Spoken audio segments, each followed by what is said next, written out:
Hello दोस्तों, ये कहानी शुरू होने से पहले अगर आपने हमारे चैनल को सब्सक्राइब नहीं किया है तो जल्दी से सब्सक्राइब करके बेल आइकॉन दबा दीजिए क्योंकि हम आते हैं हर बार एक नई सुपर मज़ेदार कहानी के साथ। बिनीता की दो बेटियां थीं, बड़ी बेटी अंजलि और छोटी बेटी नताशा।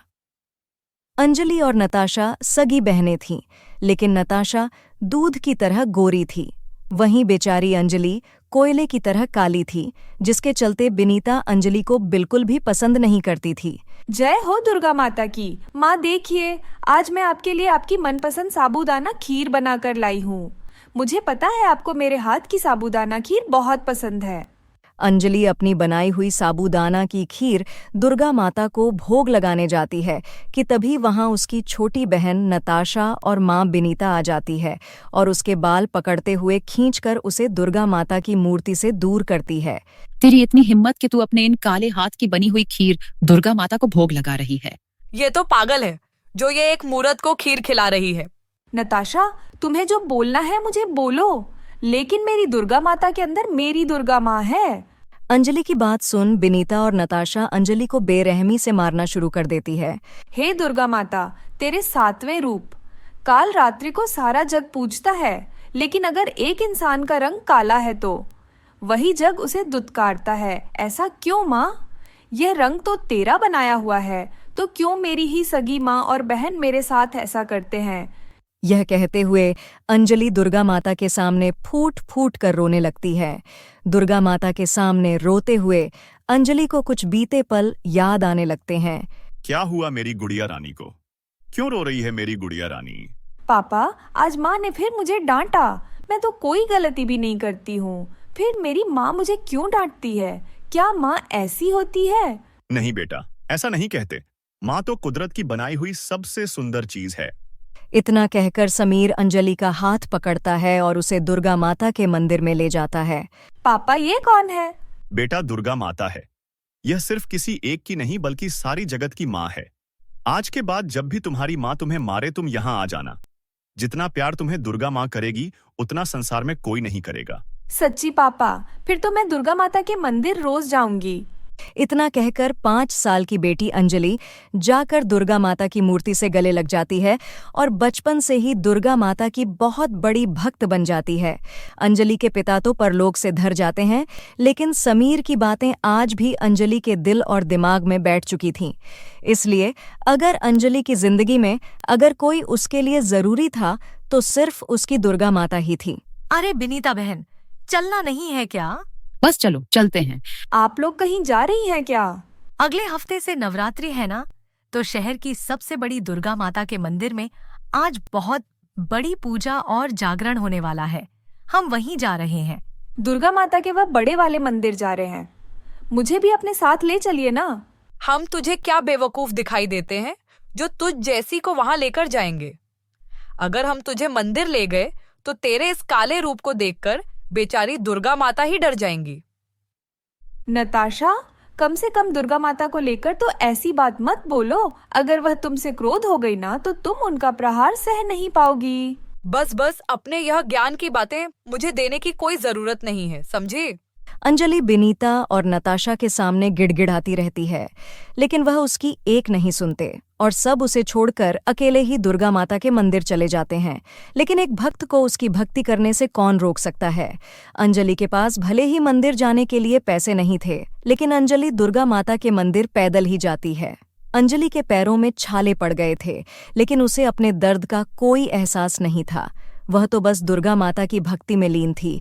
जैसे तैसे कर अंजलि दुर्गा माता के मंदिर जाती है और मंदिर के कोने में चुपके से दुर्गा माता का जागरण को देखती है। हे दुर्गा माँ, मैं भले ही तेरी करीब नहीं हूँ, लेकिन मेरी भक्ति में कोई कमी नहीं है। ऐसे ही कुछ दिन गुजर जाते हैं और अब नवरात्रि आने वाली थी, जिसके चलते अंजलि बहुत ज्यादा खुश होती है और अपने घर में बनी दुर्गा माता के मंदिर को अपने हाथों से किसी शादी की तरह सजाती है। पता है दुर्गा माँ, ये फूल मैं कितनी दूर से लेकर आई हूँ आपके लिए, और यह चुनरी, इसे तो मैं 10 दुकानों के बाद देखकर पसंद की थी। अंजलि जैसे ही आरती की थाली उठाकर दुर्गा माता की पूजा करने जाती है, तभी वहां बिनीता और नताशा आ जाती हैं और अंजलि के हाथ से पूजा की थाली छीन लेती है। कोई जरूरत नहीं है दुर्गा माता की पूजा करने की। अब क्या तू इतने शुभ अवसर पर अपने काले और मनहूस हाथों से दुर्गा माता की पूजा करेगी? आप चाहे तो मुझे मार लीजिए, लेकिन दुर्गा माता की पूजा करने का यह सौभाग्य मुझसे मत छीनिए। बढ़िया ही सौभाग्य वाली।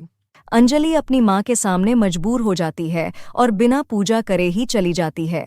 अंजलि के पास इतने पैसे नहीं थे कि वह दुर्गा माता की कोई दूसरी मूर्ति ला सके, इसलिए अंजलि कुम्हार की दुकान पर जाती है और उससे थोड़ी सी मिट्टी लाकर अपने हाथों उसे दुर्गा माता की मूर्ति बनाती है और अपने कमरे में उसे स्थापित करती है।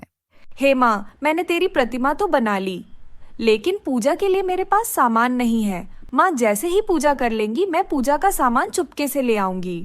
पूजा खत्म होते ही अंजलि चुपके से आरती की थाली उठाती है और सीधा अपने कमरे में ले आती है, लेकिन उसे यह सब करते हुए नताशा देख लेती है। अच्छा, तो ये अंजलि की बच्ची ने अपने कमरे में ही दुर्गा माता की मूर्ति बना ली है। इसे तो सबक सिखाना ही पड़ेगा। आज नवरात्रि का पहला दिन होता है, इसलिए अंजलि अपनी बनाई हुई दुर्गा माता की मूर्ति के सामने खीर बनाकर लाती है। अंजलि जैसे ही अपने कमरे से बाहर आती है तो नताशा चुपके से उस खीर में नींबू मिलाकर उस प्रसाद को खंडित कर देती है। अरे दुर्गा माँ, ये क्या हो गया? ये प्रसाद खराब कैसे हो गया? कहीं मेरी भक्ति में कोई कमी तो नहीं रह गई? अंजलि कुछ समझ नहीं पाती और अपनी दुर्गा माता से माफी मांगने लगती है। अगले दिन अंजलि दुर्गा माता के लिए एक सुंदर चुनरी लेकर आती है और उन्हें उड़ा देती है, लेकिन नताशा मौका मिलते ही चुनरी को भी फाड़ देती है। हे दुर्गा माँ, यह क्या हो रहा है? कल प्रसाद खंडित हो गया और आज आपकी यह चुनरी। अंजलि को परेशान होता देख नताशा बहुत खुश होती है, लेकिन अंजलि हार नहीं मानती और दुर्गा माता की सच्चे दिल से पूजा करती है। जिसके बाद अंजलि जैसे ही दुर्गा माता का प्रसाद लेकर नताशा के पास जाती है, यह लो नताशा, दुर्गा माता का प्रसाद। अंजलि के काले हाथ में प्रसाद देख नताशा को बहुत गुस्सा आता है और वह प्रसाद लेकर जमीन पर फेंक देती है। तेरी इतनी हिम्मत कि तू अपने इन काले हाथों से मुझे प्रसाद दे रही है। नहीं चाहिए मुझे तेरा यह प्रसाद। इतना कहकर नताशा अपनी गाड़ी में बैठकर गुस्से में वहां से निकल जाती है। लेकिन कहते हैं ना कि एक दिन जब आपके पाप का घड़ा भर जाता है तो आपको भगवान के प्रहार से कोई नहीं बचा सकता। नताशा का एक बड़े से ट्रक के साथ एक्सीडेंट हो जाता है, जिसमें नताशा की जान तो बच जाती है, लेकिन नताशा कोमा में चली जाती है। ये क्या हो गया मेरी फूल सी बच्ची को?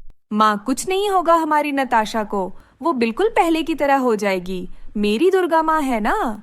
अंजलि नवरात्रों में दिन रात दुर्गा माता की पूजा करती है। जब तक बहन ठीक नहीं हो जाती तब तक अंजलि कुछ नहीं खाती है। साथ ही साथ अपनी बहन नताशा को दुर्गा माता की बबूती लगाती, उसे आरती देती और उसका अच्छे से ख्याल रखती। इन सब में अंजलि दिन रात एक कर देती है, लेकिन नताशा को अभी तक होश नहीं आया होता।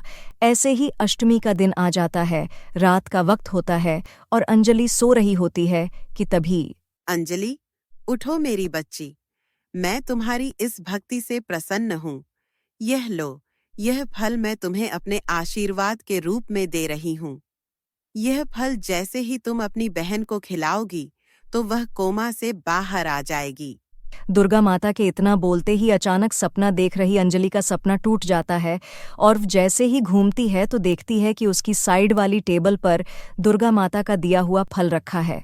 अगले दिन होते ही अंजलि उस फल को नताशा को खिलाने लगती है। तू कहीं पागल तो नहीं हो गई? मेरी बेटी कोमा में है और तू उसे फल खिला रही है।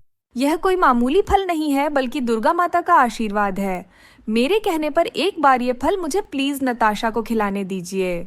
बिनीता जैसे ही उस फल के टुकड़े को नताशा को खिलाती है तो नताशा के शरीर में से एक सुनहरी रोशनी निकलती है और उसी के साथ नताशा होश में आ जाती है, जिसे देख सब बहुत खुश होते हैं कि तभी सबके सामने दुर्गा माता प्रकट होती हैं। तुम दोनों ने मेरी बच्चियों को हमेशा परेशान किया, उसे मेरी भक्ति करने से भी रोका, लेकिन इन सब के बावजूद भी मेरी बच्ची ने हमेशा तुम्हारा भला चाहा। आज सिर्फ अंजलि की भक्ति की वजह से तुम्हारी बेटी ठीक हो पाई है। दुर्गा माता, हमारे भाग खुल गए। आपके साक्षात दर्शन पाकर अंजलि की वजह से ही हमें आपके साक्षात दर्शन हुए। दुर्गा माँ, हमें क्षमा कर दीजिए। हमने अंजलि के काले रंग की वजह से उससे हमेशा नफरत की और कभी उसके सच्चे दिल को समझ ना पाए। दुर्गा माँ, लेकिन अब से हम अंजलि को कभी कोई परेशानी नहीं होने देंगे। हमें एक मौका दीजिए दुर्गा माँ। अपनी गलती का पछतावा ही होना मनुष्य का सबसे बड़ा दंड होता है। अंजलि मेरी बच्ची, तुम इस संसार में अकेली नहीं हो। मेरा आशीर्वाद हमेशा तुम्हारे साथ रहेगा। दुर्गा माँ सभी को आशीर्वाद देती है और वहां से गायब हो जाती है, जिसके बाद अब तीनों माँ बेटियां मिलकर नवमी के दिन कन्याओं को बुलाते हैं और धूमधाम से नवमी करते हैं। इस संसार में हर कोई आपका साथ छोड़ सकता है, लेकिन दुर्गा माँ कभी नहीं। वो भले ही आपको दिखे नहीं, लेकिन उनका आशीर्वाद सदा आपके साथ है। इसलिए प्रिय भक्तजनों, कभी अपने विश्वास को टूटने मत देना और हमेशा दुर्गा माँ पर अपना विश्वास बनाए रखना। जय हो दुर्गा माता की। आपने हमारे चैनल को सब्सक्राइब नहीं किया है तो जल्दी से सब्सक्राइब कर लीजिए। इस वीडियो को लाइक, शेयर, कमेंट करना ना भूलें। फिर मिलेंगे अगले एपिसोड के साथ।